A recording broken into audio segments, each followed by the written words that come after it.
So welcome everybody to the Community Resilience Leadership Program in 2024. This is our second year where we're connecting and supporting leaders in their neighborhoods or in their organizations in Santa Clara County for resilience. And I am Leslie Meehan, and I'm a board member with the Silicon Valley Interreligious Council. And I'm a catalyst for this program because I've been working in community resilience for many years now across the country. And I decided it was time to do more right where I live at home. So I'm excited to meet more great resilience workers around the South Bay.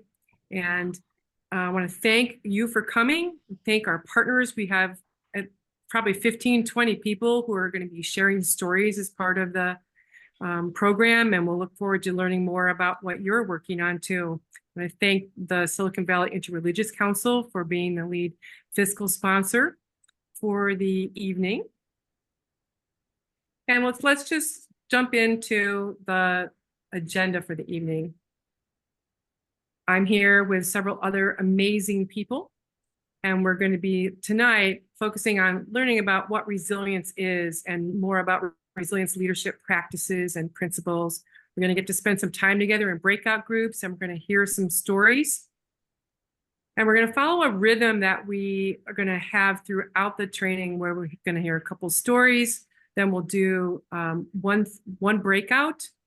Then we're going to hear some more stories, and then we're going to do another breakout, and then we'll close. And that's a rhythm so that we'll have some nice time to listen and time to speak together.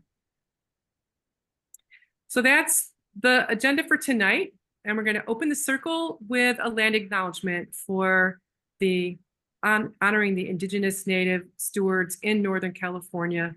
If you don't know about the Native Lands CA site, I really encourage you to go look around and learn more about the people who've been stewarding this land for many, many, many generations. And my dream is that our program tonight is going to support us stewards of today to be even better stewards today and tomorrow.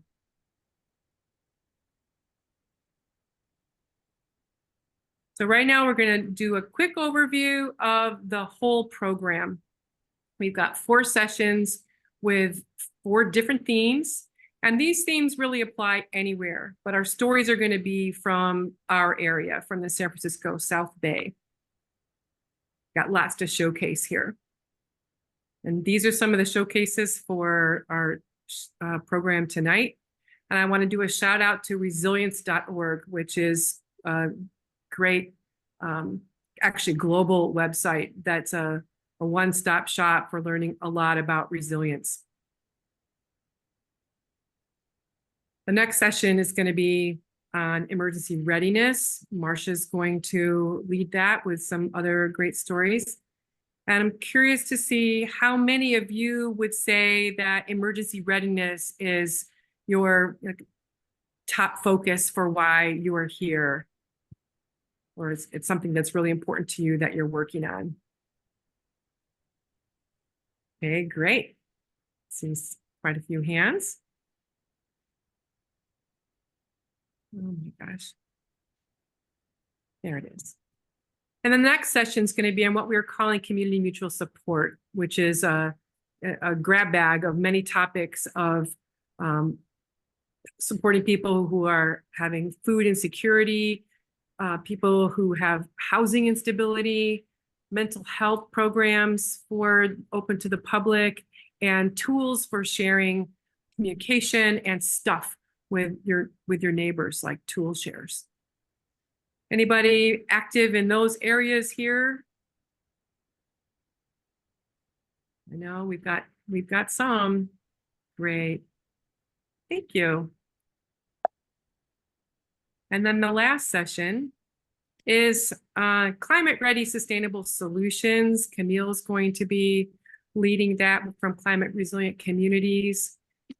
Lots of different lots of different solutions here. These pictures along the bottom are from a program in Milpitas called Bust the Yard that transforms lawns into drought-resistant, beautiful landscapes. And then how about other people here who are working on sustainability or climate? I know we've got quite a few. All right.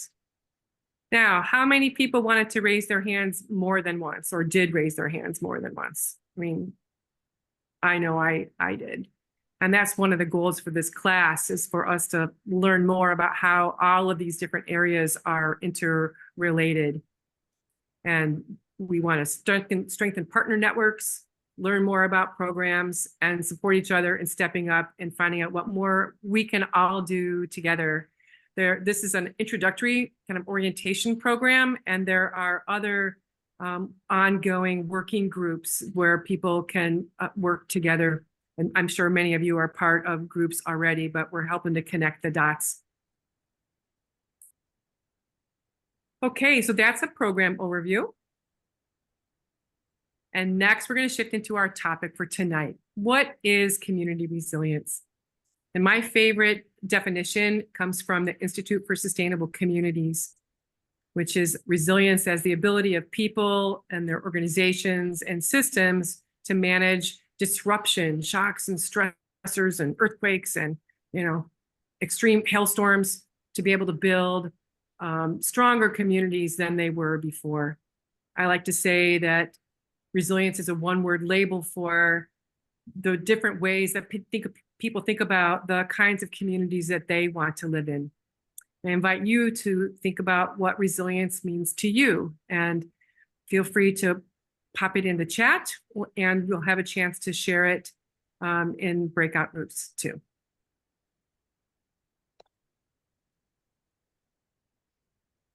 And where are we going with resilience at the different levels of society that we have?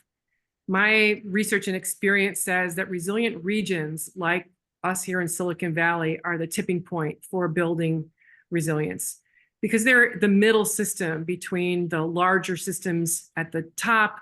Our nations and world are working on resilience too. They tend to move slower than people closer to the ground. Neighborhoods and communities are very active in building resilience from the bottom up, in schools, libraries, and all the work that you are doing. And the regions connect the two, because regions are big enough to have the infrastructure and the systems to support significant projects. But they're also small enough for people to know each other and to be able to get together to work together.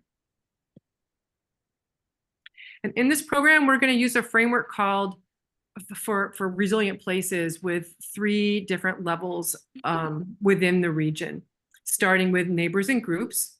So think about, are you part of here as a neighbor or as a group that doesn't have a shared facility? It might be in your apartment building or in your book club or your Rotary or on your street. Then there's levels of places where there's existing schools or libraries or community centers that have their own core mission, but they have added, or they're thinking about adding, some resilient programs or upgrades to their facility, say with backup power, to be able to support some resilient programs. Then there's the larger scale hubs that we say are full service. That offer multi-purpose public programs and have more infrastructure. The Urban Sustainability Directors Network has a model that they call Resilience Hubs, and it's a 64-page PDF that describes all the things about Resilience Hubs. So it's a big concept, a big project. The state of California uses the terms community resilience centers, and they also have a lot of information on their website and funding for resilience hubs. So by the way, you're going to get these slides, so you'll be able to click on the link.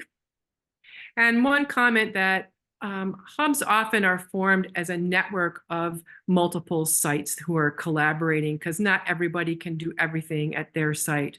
But when you partner up, you make a really powerful network.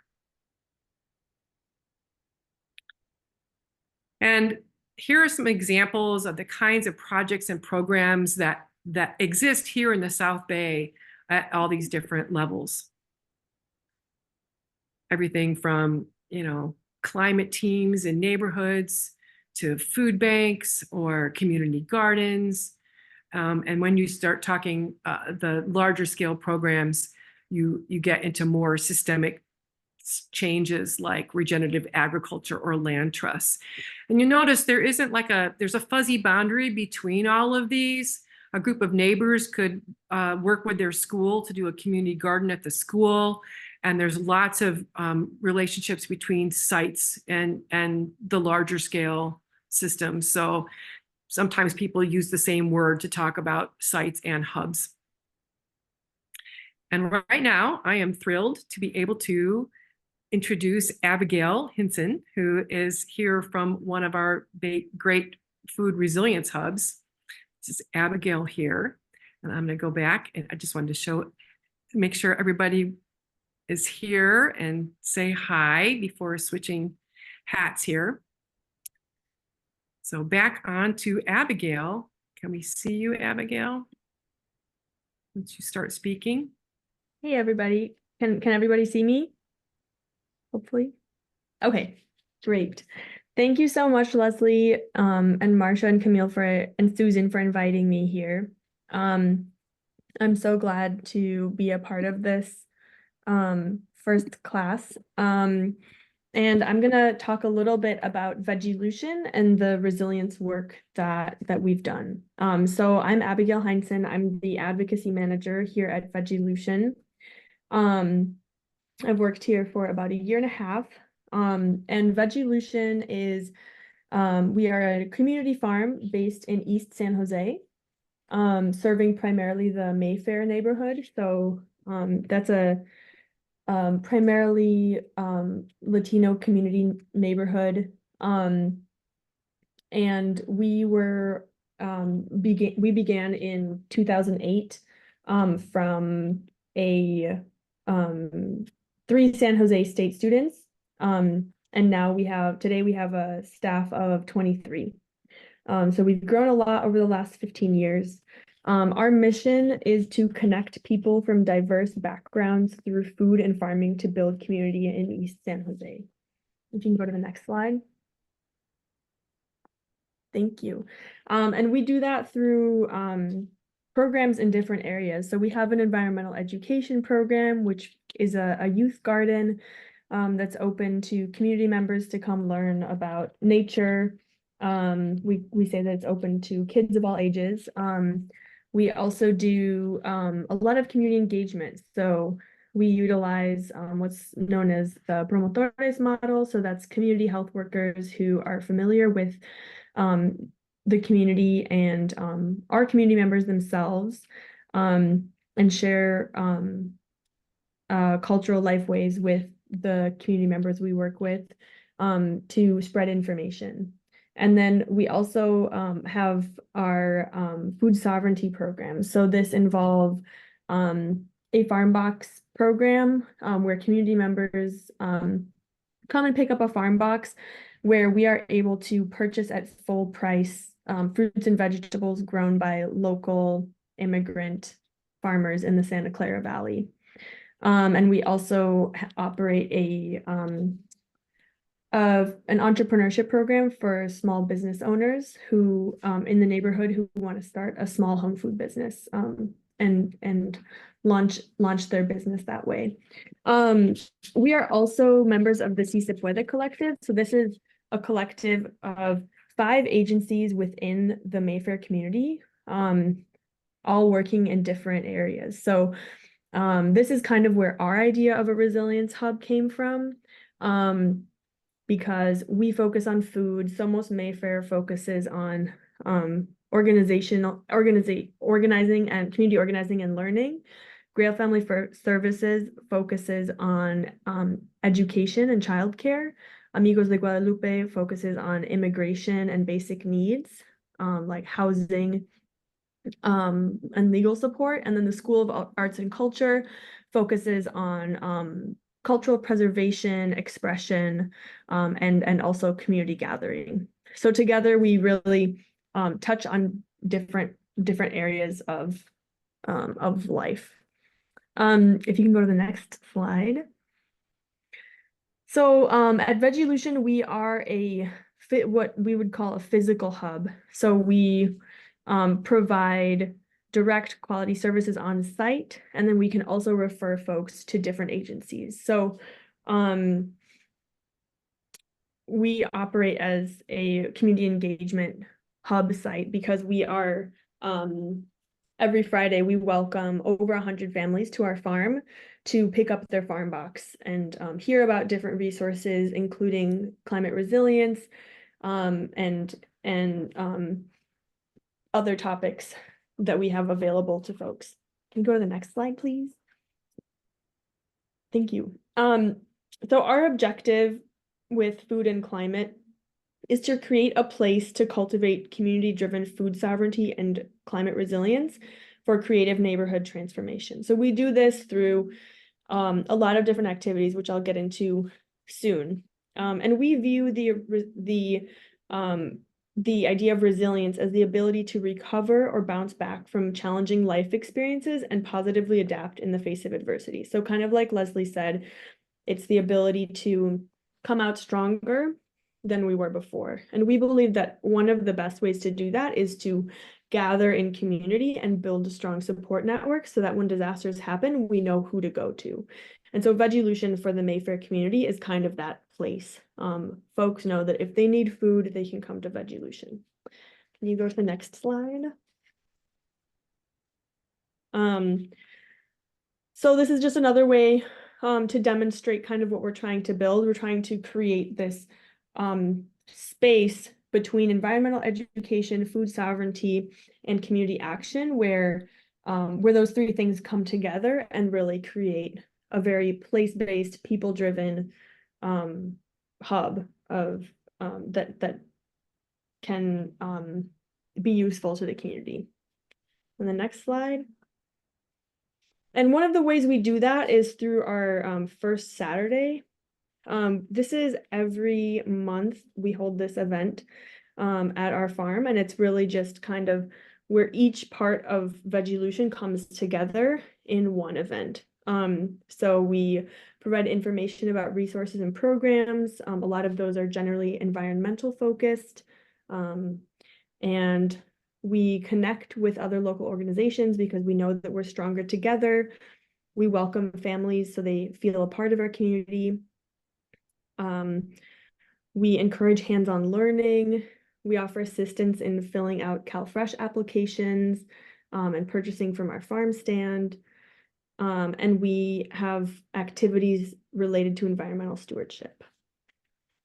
Next slide.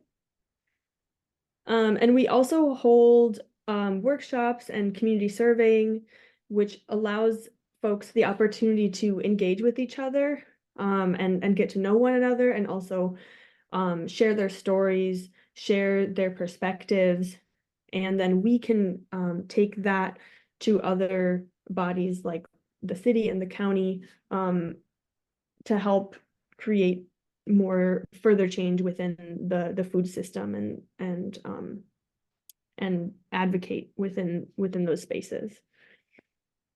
Next slide, please. Yeah, and then lastly, I wanted to also touch on another important piece of our hubs. So we really value the partnerships we work with, and one of our more recent partnerships that has really allowed us to expand our definition of a food hub or like a resilience hub is a project we are currently working on with in collaboration with the Santa Clara County Public Health Department. And this is the Climate Resilience Leadership Academy. Next slide. So this academy is 10 community-based organizations that are working in priority communities. So these would be communities in East San Jose and South County, such as folks with disabilities, the Vietnamese community, Latino community, unhoused community, just to name a few of our priority communities.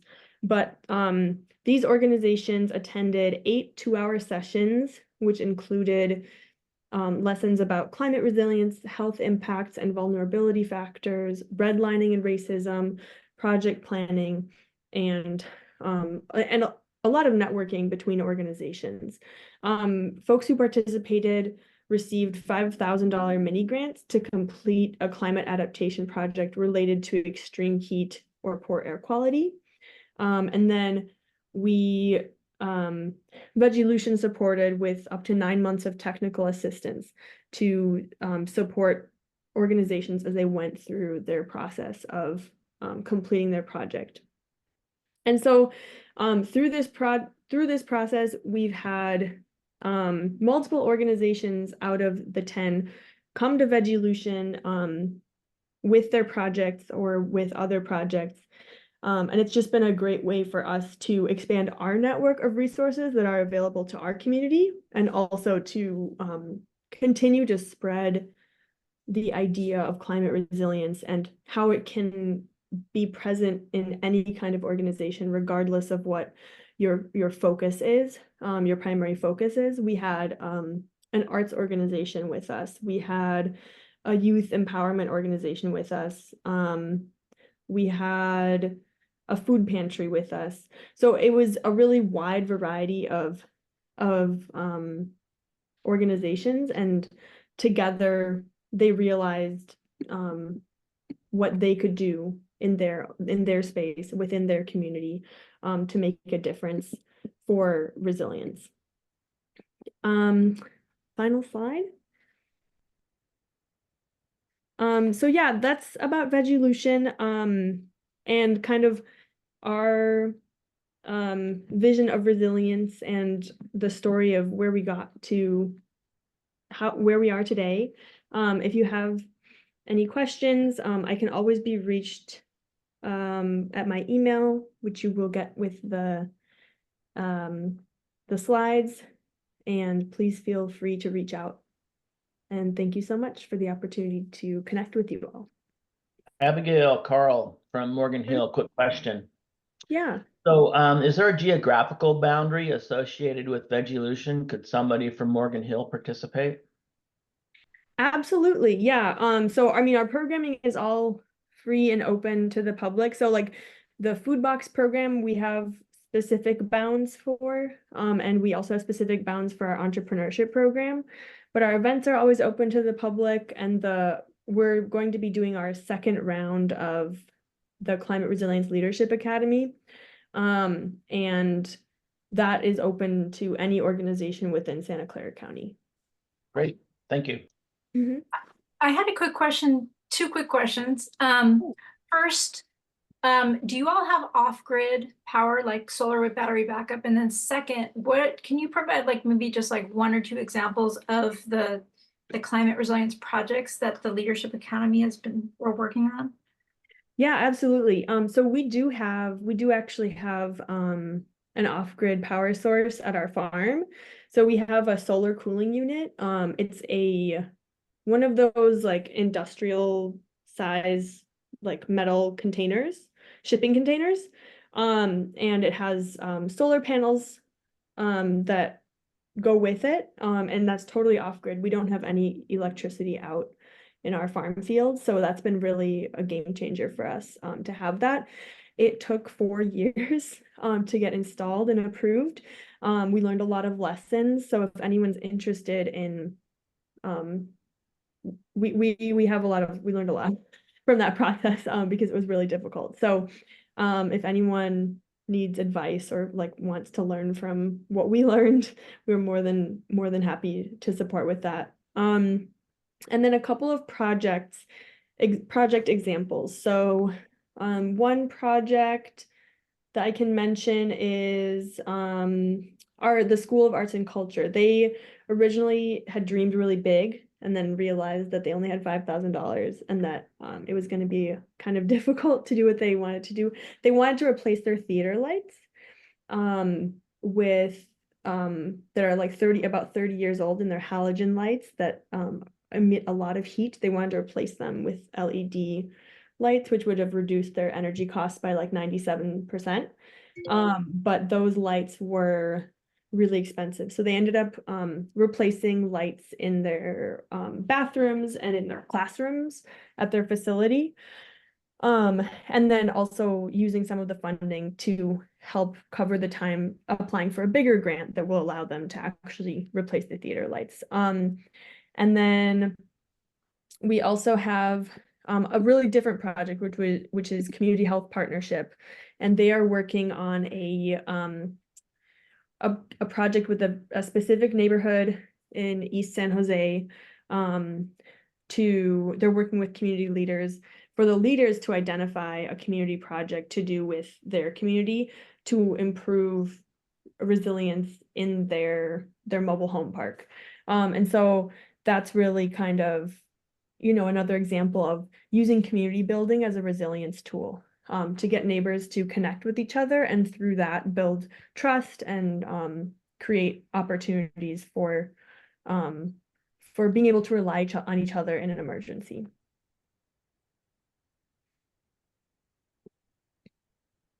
Great, thank you. Yeah, no problem. Thank you so much, Abigail. I know you need to go, so thanks so much for being here. And now you have to hop off to class, I think. So yeah, thank you, everybody. And don't hesitate to reach out if you have any other questions. thank you. Bye. Bye. Thank you. Bye. Bye. Oh, I love that whole Veggielution and all the partnerships that they have. So I'm really happy we got to hear that story. And I'm going to do a quick lightning round through resilience leadership before we go into our breakouts. So a few more minutes.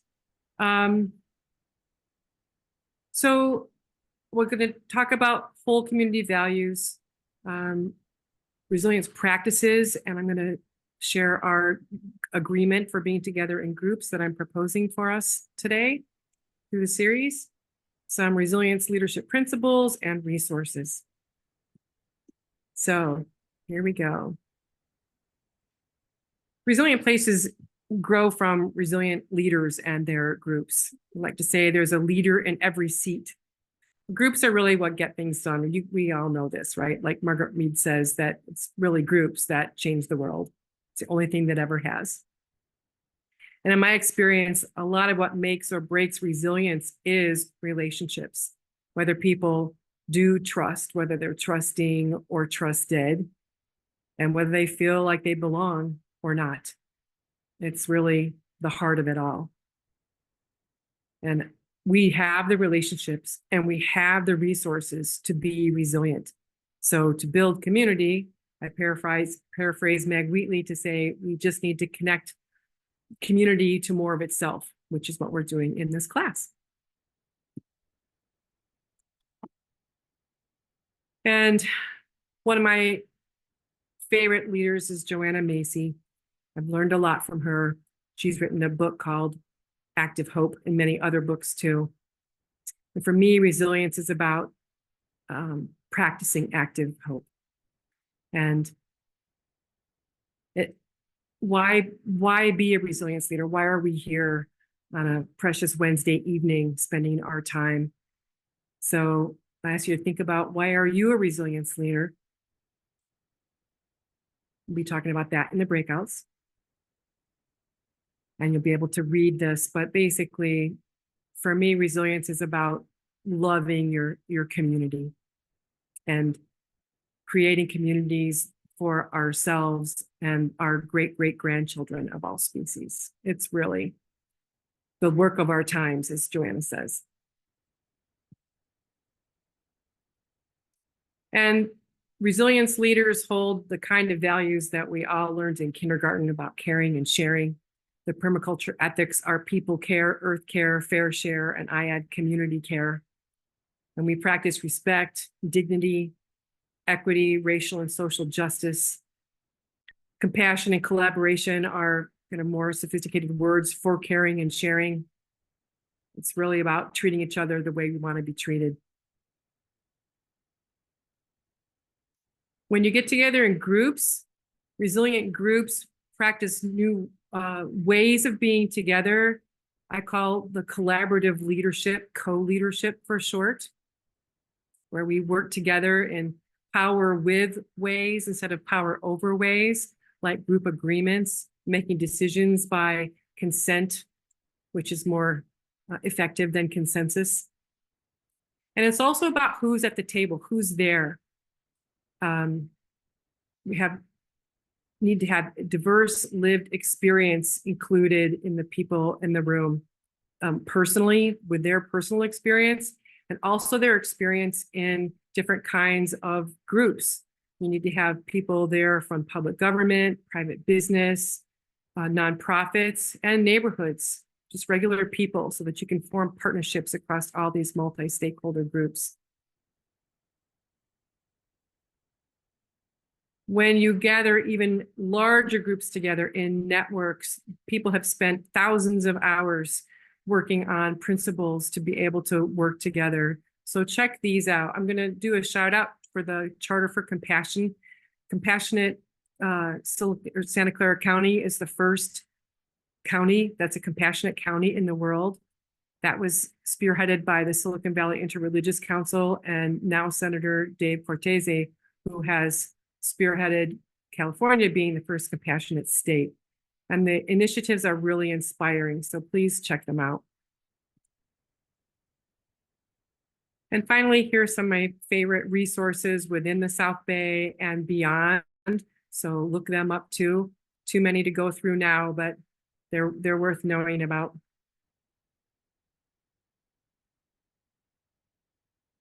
And now we're leading into going into our breakouts. So here are some of my favorite sets of group agreements. We're not reading them now. We're going to use some simple ones, but I wanted to have them in the slide deck so that you could see them later. We're going to use some simple rules of thumb when we gather in our groups. We're proposing that people practice respect and trust and confidentiality, and step up, step back, which is kind of a shorthand for saying, if you're someone who tends to speak more, you might want to speak less so others have more room to participate. And if you don't speak as much, maybe it's an opportunity to step up and speak some more, because we all know a lot together. If you have any questions or concerns about that, please bring them up within the groups. Now we're going to choose organizing teams for our breakout sessions. And we're going to have 3 different breakout groups.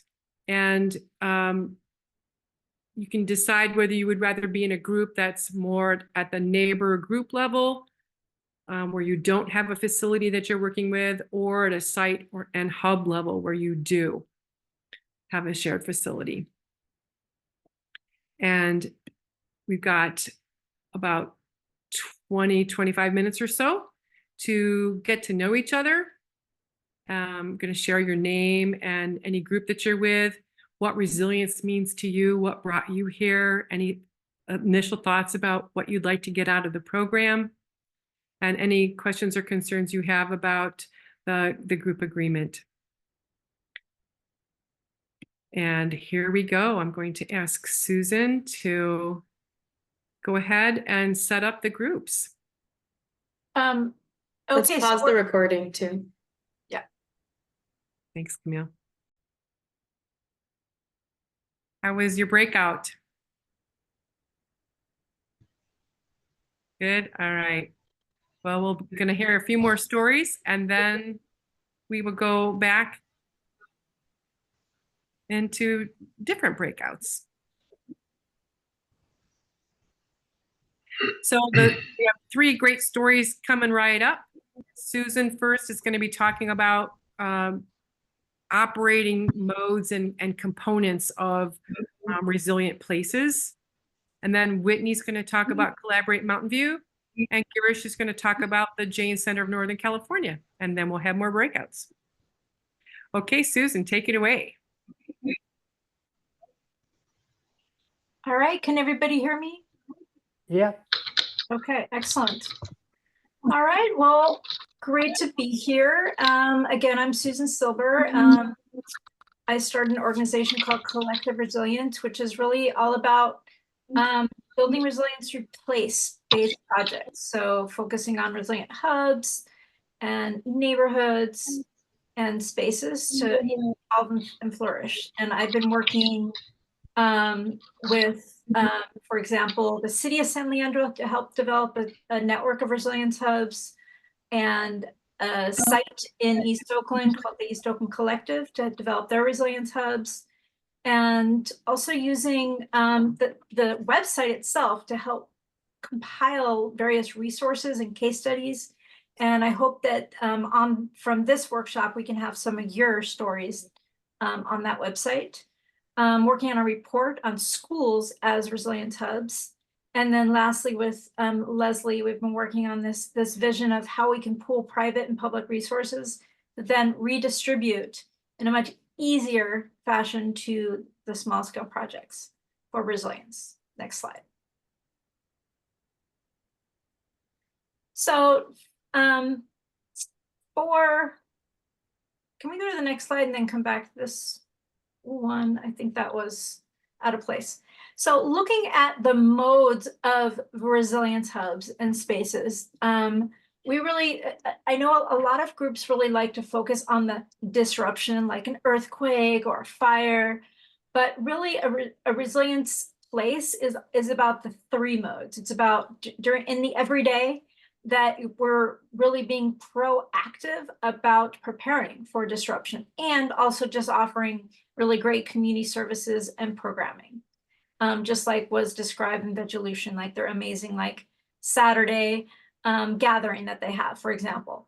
But during a disruption, like, you know, the atmospheric river, which happened like, what was it, like yesterday?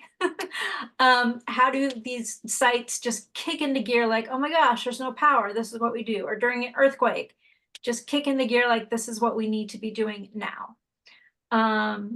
And then after that is the recovery process, where you, the site could be supporting the neighborhood, the organization, to go back to, you know, or bounce forward, as we say. Can we go back to the slide, which is the atmospheric river? I'm going to try. For example, can you go back? Okay. For example, this just happened a couple months ago with the group I've been working with, East Oakland Collective. So on the left, you see the day-to-day where we offered a workshop about disaster preparedness. And we gave them ponchos, we gave them, you know, lanterns, and we talked about what to do in the case of a disaster and atmospheric river. And then actually the next week, this happened. There was an atmospheric river, and we provided a bunch of emergency supplies to unhoused encampments. This is a group that works a lot with unhoused encampments, and we kicked into gear and we provided lots of supplies to unhoused encampments. And then the recovery, which we didn't do as much, but you know, this let's say it's a really big disaster, East Oakland Collective could become like a FEMA disaster recovery center, especially if funding is needed to distribute to people who are affected by the disaster. So that's an example of the three modes. So going next slide after that. So with Resilient Places, this is coming from the Urban Sustainability Director Network, which sort of birthed the concept of resilience hubs. They have 5 components, which I'm going to go into a little bit right now. Next slide. The first being at your site, and let's say it's a community center, a place of worship, a school, any trusted place in the community we know and love can be a resilience hub. So those are the services, the programs that really build those relationships, promote preparedness, and focus on wellness, you know, well-being. So that could mean, for example, on the right, we've got like or they transformed their site into a community garden. So that was the first step they did on the right. They also are a community composting hub. That's next down. There's also sites like churches that have food distribution, for example, or offer garden work days. So that's services and programming. Next slide. And then looking at the site itself, the facility, is it resilient? So that could look like, earthquake retrofit. Does it have a community garden? Does it have storage for extra food and water? A community room? Is it building electrification? And I want to say also that each site is going to be in various stages of becoming a resilience hub. It's very hard to do this all at once, right? So, and every site's going to look different. So the next component, next slide, is resilient communication. So what does that look like in the 3 modes to be communicating with community members? That when there's no power, you might need off-grid communications. But when there is power, you've got your listservs, your newsletters, your phone trees. You might have a WhatsApp group during emergencies, or just a bulletin board where you're talking about the various things that are happening. Next slide. And then we got resilient power. This is probably the most costly of a resilient hub, having that solar with the battery backup. And so in the meantime, a lot of sites might have a generator or just a small backup system. So that's really really important for a site that wants to provide, be the central resilience hub, is to have that backup power. Next slide. And then there's operations, making sure that things are running in those 3 modes. So, during an emergency, do you have mutual aid, for example, or do you know how you're going to operate your resilience hub? And then the back end of things, do you have a committee in place that is talking about resilience hubs? Like, what do we do? Hello. What goals we're working on? Hello. And Hi. then, oh, can someone mute? I'm in a webinar. I think someone is on. Community resilience. Can, I think, Hey, Marcia, can you mute, please? yeah. I was muted. Oh, that's weird. Anyway, yeah, so resilient operations, and conflicts will pop up. So having those conflict resolutions in place, understanding like, okay, when there's a conflict, here's what we can do. Next slide, please. And then, yeah, so then looking at getting started, this probably all seems extremely daunting, complicated, but it starts with the visioning session. What does the community want? What does it need? What does it already have? Doing that asset mapping, assessing what you have and need, not just in the facility, but in the neighborhood itself. And then, having a group of people that is working on various components and starting with those small goals. Maybe it's just like putting up a bulletin board, or starting food distribution like once a month or something like that. So other things to think about, of course, is the funding. There is a fair amount of funding right now for resilience, both private and public. And understanding the extreme weather that is happening, could be happening. And then, if you are communicating with the local government, a lot of governments are now interested in resilience hubs, having a memorandum of understanding, okay, what's the communication you're going to use when there is an emergency, especially. Next slide.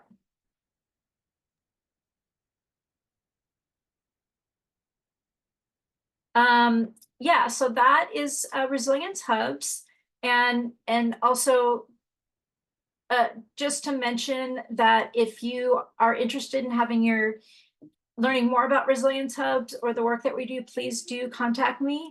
And we have an amazing workshop that's coming up with 3 sessions just about resilience hubs. So I will put that into the chat. It will be free for community members.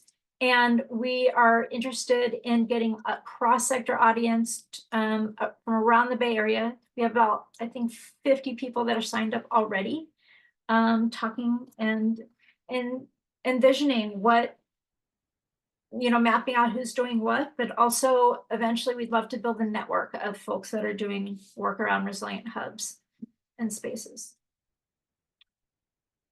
So that's that. I think that's the last slide, right? Uh-huh. All Thank right. you, Susan. That was valuable information. All right. Next up, we have Whitney from Mountain View. Hello, everybody. My name's Whitney Ramos. I am an analyst who works on outreach and engagement for the Sustainability and Resiliency Division of the City of Mountain View. Today I'll be talking about our Collaborate Mountain View tool, which last year we were just using for the Sustainability Division, and this year it has expanded to be citywide and focusing on the types of projects that are heavy on community engagement and temporary short-term projects or programs. Next slide. The ones I'll be highlighting on sustainability are Cool Block, Electrify Mountain View, and our plant-based eating program. So here there's the website at the bottom, collaborate.mountainview.gov, and you'll see what it currently looks like.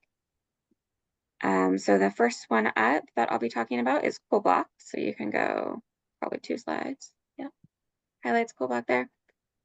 So Cool Block is a neighborhood scale, in-depth group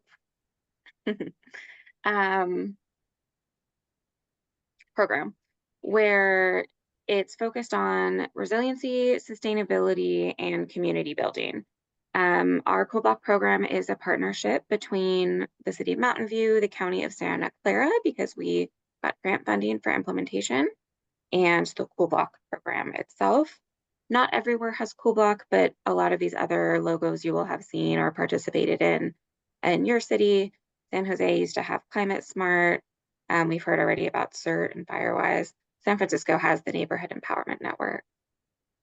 So for the Cool Block program, a Cool Block leader is a community member who takes up a leadership position. Should have started a timer for myself.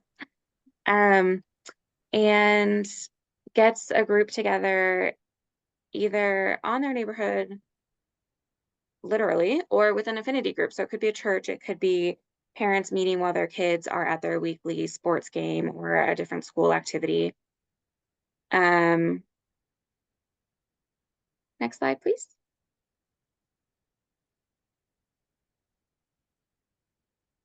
Thanks. So we've done 2 cohorts so far in Mountain View, and we've learned some things throughout that experience. The top benefits that were reported from our Cool Block leaders and member participants were building long-lasting relationships with their neighbors or meeting their neighbors for the first time, as well as learning information about these different topics. Some specific examples of positive reports that we got from participants were creating a neighborhood where they're learning from each other regarding sustainability, watching out for one another, and also sharing tools and produce from their garden. So that daily resilience. Another reported that they invited the neighborhood to each of their homes for a show and tell on what they've been doing. And a third group, even after their program ended, which started during COVID, so they were doing these outdoor social nights every other week, and they were still doing that during the polling time. We've also faced some challenges. It's hard to engage renters, low-income communities, and communities that speak languages other than English. And we have seen basically staff time is highly correlated to program success. And we are going to approach both of those challenges on the next slide with a new hire for the City of Mountain View. We are currently hiring a baby, just kidding. We're hiring That would be very exciting. This baby knows everything about community. Sorry, we are hiring a Cool Block program assistant. It is a part-time role for a year, so 29 hours a week. There's the link if you know anyone who would be a good fit, or you want to just share it with your networks. It's remote mostly, but there will be events in Mountain View, so sort of anyone nearby. Thank you. And that person will help adjust the program so it better fits our community, and then also focus on strategic electrification, where we're going to be looking at neighborhoods that might be more likely to not need gas necessarily in the long term and support full block electrification. Next slide. We'll go through Electrify Mountain View really quickly. And next slide. Electrify Mountain View is our program where we are working to decarbonize the city. And a major point that we're working on doing that is through switching from gas to electric in existing buildings in particular. So we connect residents and businesses to resources. We had an Experience Electric Fair last week. Here's the Day Worker Center of Mountain View. They have an electric tool lending library that I encourage people to go look up, where you can hire a day worker using an electric tool for your project. These other resources we have for lots of audiences, and though they're confusing to look at, they're good tools for us to have a conversation with someone and point them to which of the many resources might be a good fit for what they're looking for. Next slide, please. We also have, I won't talk about this too much, but we have an engagement grant on existing building electrification that we got from Silicon Valley Clean Energy. We have 6 different groups we're hoping to engage with on this topic and give stipends for participation. So we will be reaching out to a lot of our CBO friends in Mountain View and that work in Mountain View. Next, we can just skip that one. And then lastly, just to talk about the plant-based eating program that we have. Next slide. We have an event every quarter, and it works to encourage community members to eat more plant-based foods, show that there's lots of delicious options, and help make it more equitably accessible for our community. So here's some of our past events: cooking demonstrations, always with induction. We had a Plentiful Fall Challenge, a jam making and food preservation workshop. And then at our Earth Day celebration this year, we are going to have Zero Waste Chef doing a cooking demonstration, a hands-on edible planting workshop, and a small space composting demonstration as well. And then there's 2 more slides just of events to highlight our engagement on these topics with the Mountain View community. So we are hosting a Sea Level Rise Resilience Tour on Saturday. It is fully booked, and it's even waitlisted, just to demonstrate that there is a lot of interest in the community about what's going on, what's going to happen, and what's being done about it. So we might have more of those in the future. If anyone's interested, let me know. And then our Earth Day this year is going to be really incredible. A lot of things, very family focused, but also things for adults. We have our ride and drive like always, but a ton of other things too. So I'll stop there to not take up extra time, but I encourage anyone who's nearby to consider attending. And of course, check out your local Earth Day event, because they will also be hosting their own. That's it for me. Thank you.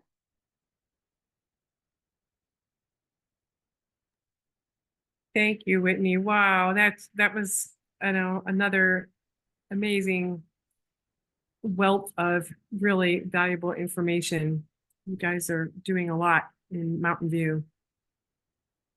And other cities are too, but I like this broad perspective you have and Collaborate Mountain View. So thanks very much for the work that you're doing.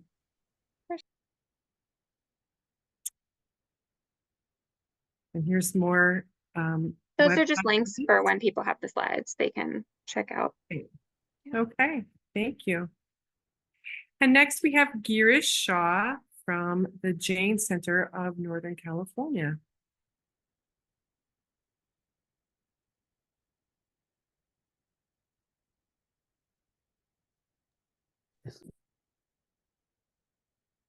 Girish, are you with us? I can see you. Uh,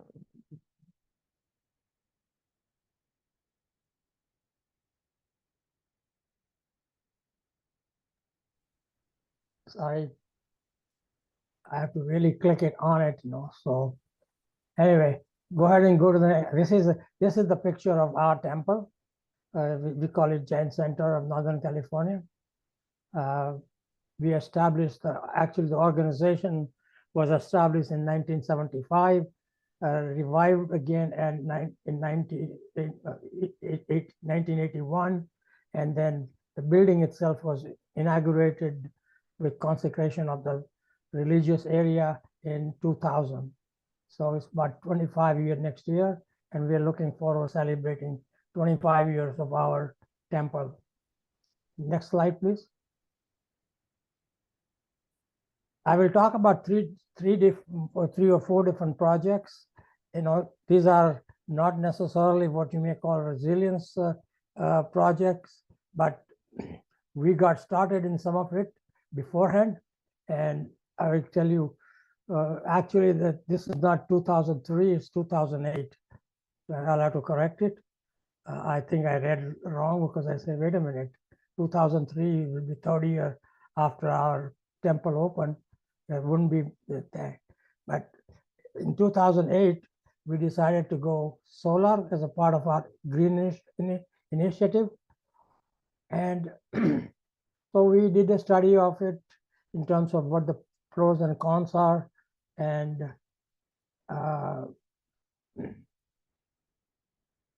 okay, you're going to flip all the. Sorry, folks, my laptop is going crazy here. We'll get back to Girish's slides here. Oh my gosh.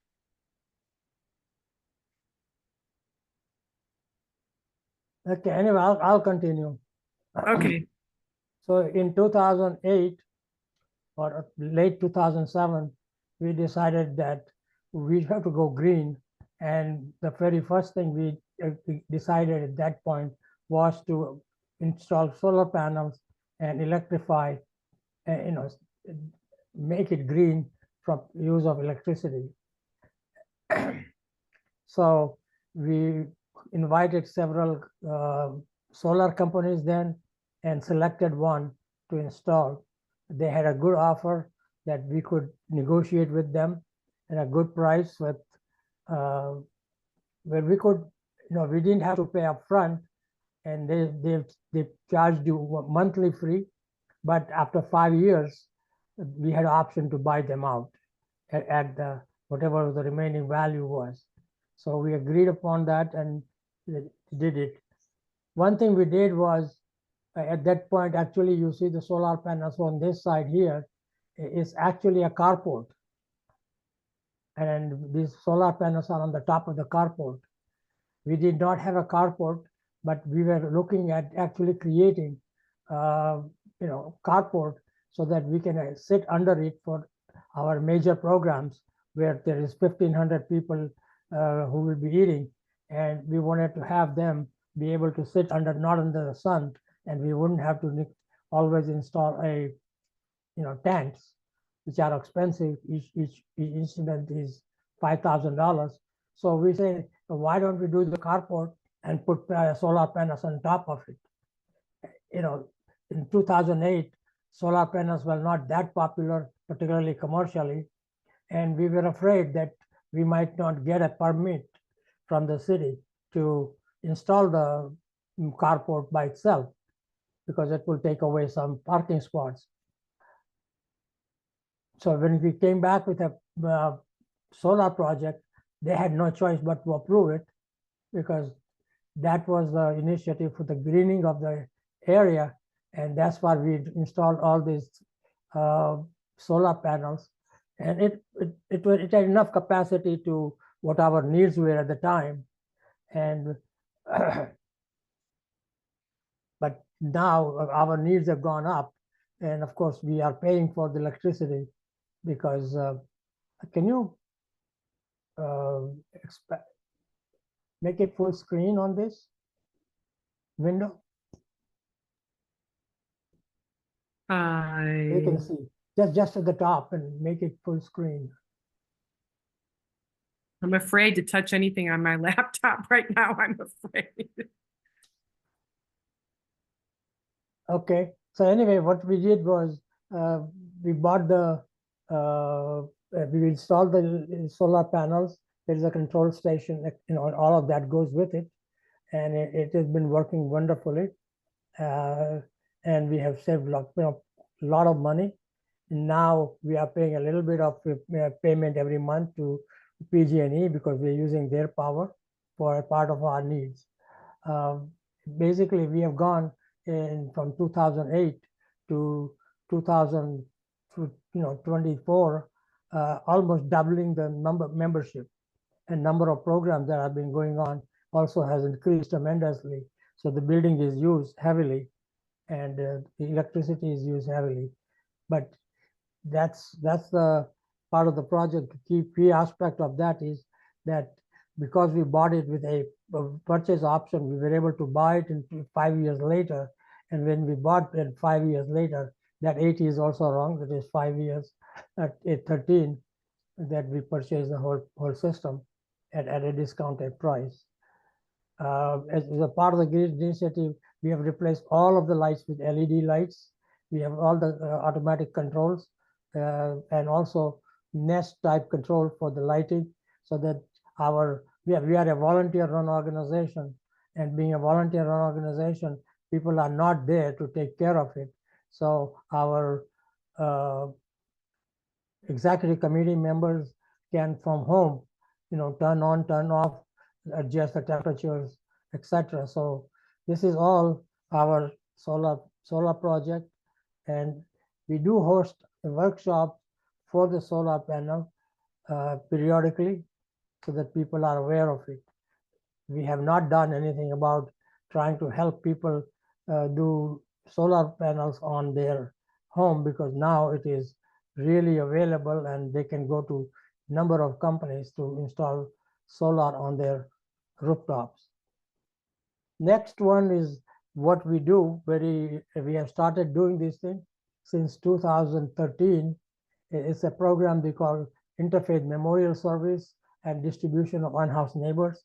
Memorial Service is for all those people who have passed away on the streets of Santa Clara County, not having a home, and so that their friends can come and pay respect to them and memorialize their passing away. And this is something that Silicon Valley Interreligious Council started to do in 2013. And at the time, I was in the executive committee at the Civic, and at the same time on the Jain Center. So I said, hey, why don't we? Because feeding the unhoused was very much part of our ahimsa. We call them ahimsa meals because these meals are provided are vegan and Jain vegan, not just a vegan, but Jain vegan, where some of our restrictions are incorporated. And everyone in the temple said, yeah, that's a great idea, because now we are serving the unfortunate and those who are surviving without a home. We started since 2020. Since 2020, we have started to do the distribution because of COVID at the encampment. Before that, we used to invite them to come to our memorial service, and many of them would come, but not too many. We decided that why don't we go? And we have scaled up our supply distribution as well as meals, so that we are supplying about 500. In 2020, when the COVID had just started, we actually did 3-day, what we call ahimsa meals or non-violent meals. And we did it for 3 days, 700 meals each day, and went out to the encampments and some of the shelters as well. Now the distribution since 2000, we have to have, of course, the people are all over the county, and we serve everywhere from top of the county to the bottom of the county. like Gilroy and all the way up to Mountain View, Sunnyvale. And so because of that, we have to have a lot of volunteers. And as you see the picture on the left, at the bottom is our volunteer crew who came up to collect all the materials. We provide supplies of, tarps, sleeping bags, socks and underwears, and etc., survival supplies to them. So we need all these people, and you can see about 75 of them, come together from different organizations that work with us, and that's what the Silicon Valley Interreligious Council is the one that organizes this. And now, an organization called Agape Silicon Valley has joined. We have joined their program, and we are working with them. So this year, we went with Agape and did the distribution with them. We brought the freshly cooked meals. Jain Center would not supply anything that is not cooked on the same day. So our volunteers have to come at 6 o'clock in the morning and cook the meals. We pack it into containers, and then small, like to-go boxes. And then we go to a distribution site like this, which happened to be one of the churches. And everybody takes, okay, I got this site. We assign sites to everyone, and they know exactly how many people are there. So say, okay, I need 50, I need 40, I need 100. And we give them that many sleeping bags and supplies as well as meals so that they can go and distribute them. So this is one of the things, feeding the unhoused. And go back to, is very much part of it. And we will continue to do what we call ahimsa meals, so that unhoused people will have a good meal at least one day. And we do this on December 21, which is pretty close to the holidays, and there happens to be winter solstice. So that's a national day of unhoused. So we provide that on December 21. Next one, please. Second project I want to talk about is we have our youth group with the temple, which we have started a presidential volunteer award program, the service award. And so we got certified so that we can record the volunteer hours and then submit what volunteer hours have been, played by each student. And everywhere, and then they get different levels of presidential award. Now, during the year, they do different service projects. They go out to various, periodically they go out to,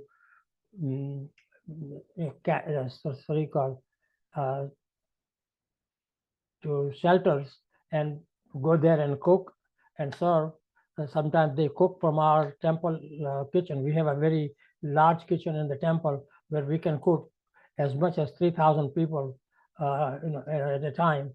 And so they work with them, the students work with our cooking team and help them cook and pack so that they can distribute the food packets in the shelter in Milpitas. They serve about 75 people at that shelter in Milpitas. The other one is another Jain group called, they call themselves Arham Youth Seva Group.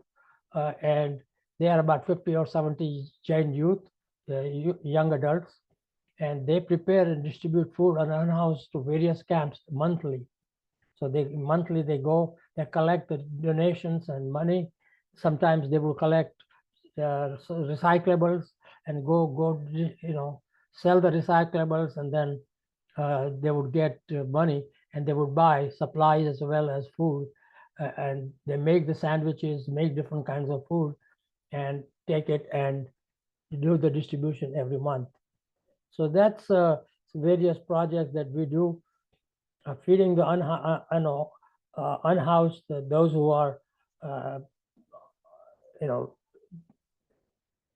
those who do not have the means, is very much part of our upbringing, our tenets.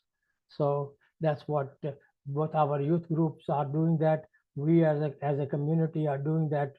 Of course, we work with others to be able to reach out to a larger number, like 500 plus on every year.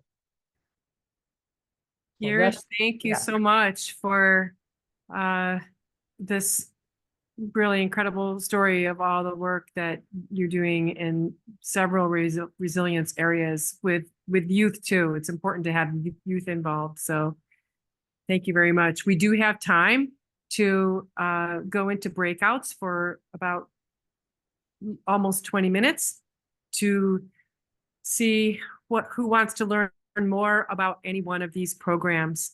So Susan will create a breakout if anybody wants to talk to me about resilience and leadership and networking in Silicon Valley. Susan can talk to folks more about resilience modes, site assessment, components, anything about resilience hubs and their upcoming workshops. Whitney can talk about Collaborate Mountain View, and Girish can talk about the Jain